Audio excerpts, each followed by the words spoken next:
Hey Taurus, happy birthday and welcome to your mid-monthly reading for May 2021. I am Charlene Lizette. If you're new here, hello, hi, welcome. Thank you so much for stopping by. If you're returning, a massive thank you to you for being a part of our high vibe community. All right, Taurus, let's see what's going on for you for mid-month May. Holy bananas. How? We just are on the, what is it? Not the eve. The day after the new moon in Taurus, and I'm feeling all the Venetian vibes. I'm feeling like gotta take care of that money, that energy around money, stability. It's slowing down. Okay. I love how I'm like money, stability, slowing down. Yeah, this energy of stopping to smell the roses, taking a moment to yourself. I love using the example of Ferdinand. I don't know if you've ever watched that Disney movie, but Ferdinand is a perfect example of, okay, first and foremost, hold on, let me fix this camera a minute here, because it's the injustice. You're not getting to see your beautiful cards. What? Okay. That's nice. We have the 10 of Cups, the 8 of Pentacles, Temperance, the sun shining behind me, the star. Ooh, and one last card. 3 of Wands at the bottom of the deck. Let me get that for you. And the 5 of Pentacles. Okay. Listen. I always love when I'm like, listen, because that's how I talk to my friends. Listen.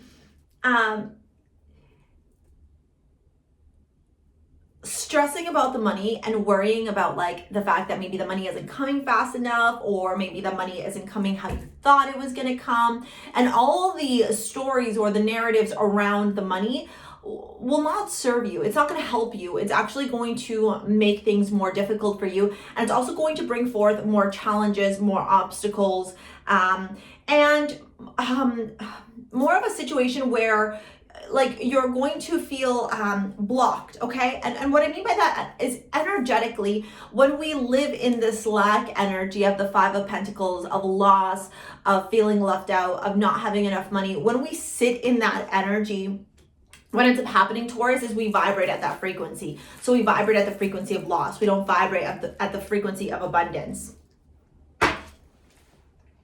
Literally at the bottom of the deck. Okay. Yeah. So we don't vibrate at the frequency of abundance. And so it's really, really important for you, okay, to start thinking about things from a different perspective so that you can attract, that abundance.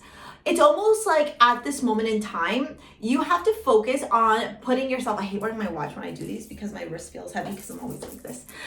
You have to, at this time, really focus on understanding like what you're doing with your money, and mostly like why you're operating from this place of lack, or you're getting into these stories, these narratives of lack, right? It's really important for you to start asking yourself, why am I thinking that I'm not going to have money? Why am I thinking that money's not going to come for me? Why am I thinking that, money's not going to enter into my life? Why am I in this mindset? Why am I in this state of mind? Why am I repeating this narrative in my mind, Taurus? Because there's something here, okay, that's pulling you back into that shadow self, all right? And that shadow self for you at this time is that fear of money, or the lack mentality, or the fear of lack, right? Like, I don't want to be poor. So then you're like panicking. And this is all part of your work. Remember, Pluto's retrograde, and man, Pluto retrograding did a number on a lot of us. So sit and honor that energy. The mantra you got is empathy. I am open to seeing both sides of the situation, okay? I think one of the best gifts that you can give to yourself this mid-month and the rest of May too is understanding where that pattern comes from, where that energy comes from, where that story of I don't want to be poor, I'm afraid of being poor, or I'm poor comes from, right? Because in acknowledging it, you're going to be able to then move forward from it, okay? You're going to then be able to say, all right, this doesn't fit me, this doesn't align with me. It's time for me now to focus on attracting that money, honey, attracting that abundance, keeping my eye on the prize, all right? Why? Because at the bottom of the deck, you have the Chariot and the 3 of Wands. So as soon as you control your mind, right? You can't control external situations, but you can control your mind. And your mind then vibrates at a frequency that will then help you attract what you desire, okay? So when you do that, Taurus, you'll be able to move forward in this fluidity, in this ease, in this frequency of understanding that, you know what, I'm an abundant being and I can attract all sorts of money into my life. And for those of you saying, no, I can't. Well, yeah, you can. It's right here. The 10 of Cups and the Eight of Pentacles. That happiness that you desire in your home. That happiness, that stability. Okay, that financial wealth, the ability to create, design, and put in the labor to see your abundance grow. It's here. All right.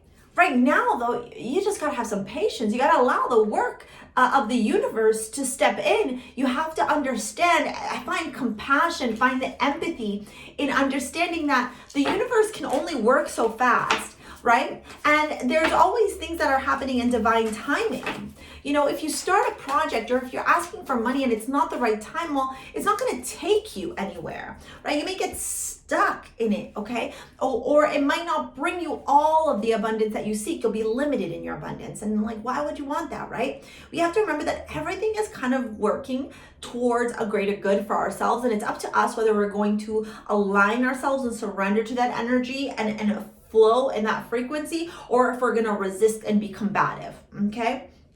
The Star, all right? The fact that you got the Star, I mean, to me, that just speaks volumes.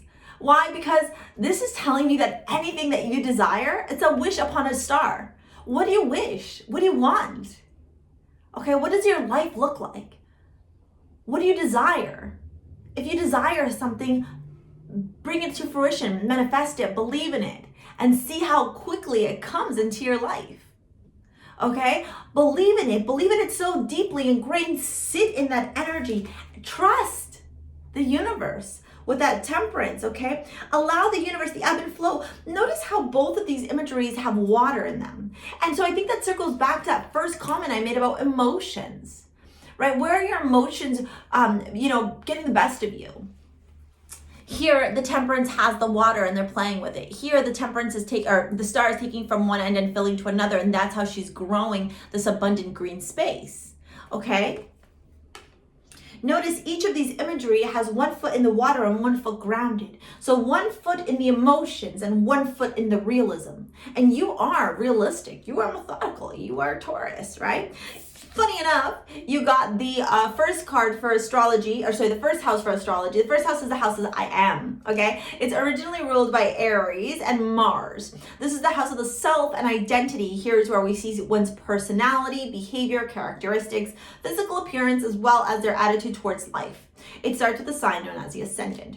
So perhaps you're an ascendant Taurus, okay? Perhaps you have your sun and ascendant in Taurus. Perhaps you have an ascendant Aries and a sun Taurus, all right? That Aries energy of I am, you have to remember, if you turn around and say, I am abundant, I have money all around me, money flows freely through me, right? Then the universe hears that. And all of a sudden, abundance, waves of abundance just start coming through for you in all different aspects of your life. And that's the frequency you want to have, Taurus. Okay, playfulness, let go of control issues in your love life. You know, perhaps you do have a little bit of Aries in there. Calling in your soulmate. Wow, what a beautiful reading for your love. Let me get some tarot on top of the romance cards. But yeah, listen, if you are seeking love, okay, if you are seeking romance, if you are seeking partnership, if you are seeking unity here, the 10 of Cups does talk about that. The 5 of Pentacles makes me feel like perhaps you're feeling a little bit discouraged or a loss, or feeling like love will never come to you. That's not true, okay? Again, flow with the energy of the universe. Don't try to demand the universe to do things for you, okay? Flow, align with the universe. Don't demand. Have you ever tried to demand something of somebody, or has anybody ever tried to demand something of you? How do you show up? fuck, I know if somebody ever tried to tell me what to do, I'd be like, hell no. But if somebody worked together with me, I'm like, okay, let's work together. Let's find a solution. There's a difference in that energy. The playfulness and the 5 of Swords. To recapture romance, allow your inner youthful spirit of fun to shine. How have you not been doing that in this day and time? Right? How have you not, in this current moment in your life, how have you maybe been forgetting about the playful energy? Go stop, smell the roses, go hug a tree, go ground something, go do some, some gardening, do something that shifts your vibration. Let go of control issues, allow the situation to unfold naturally. And the King of Pentacles. I'm not going to show you the imagery of the King of Pentacles here because it can trigger a little bit, but the imagery does show of a masculine energy trying to almost forcefully control a feminine energy. Let go of that. Surrender to the Venetian energy that is you, Taurus, okay? And calling in your soulmate and the 5 of Wands. Your prayers, affirmations, and visualizations help bring you together. Rather than feeling left out, feeling like love won't ever enter into your life, what if you change that frequency? What if you change that vibration and said, you know what? I know love is all around me and I know I'm attracting love right in this moment. Right? Then you won't be combative anymore. I think it's a big message about not being combative, but aligning and vibrating at the same frequency of the universe. All right, Taurus, if you're interested in booking a live 1-hour reading with me, take a look at the description box below to book. If you want to shop over at STARSEA, I create handmade jewelry here in Toronto, crystal jewelry, and they're your modern day amulets. I'm wearing a few pieces here. We've got Divina, this new piece that's releasing this week, Priestess, and this other piece that's also going live this week. And then we're actually, I'm actually launching gold jewelry as well. So we have this beautiful 14 karat gold chain with a clear quartz on it, this wonderful choker that's got all different types of beads on it, with the evil eye. This is the matching bracelet, okay, and some pearls. All beautiful jewelry to help you attract exactly what you desire in your life and also block all the bad jujus in your life. All right, pick up your modern day amulet in the link in the description box below. Thank you so much for watching. Thank you for your likes, your comments, your shares, your subscribes. We'll see you later, alligator. Peace out. Bye.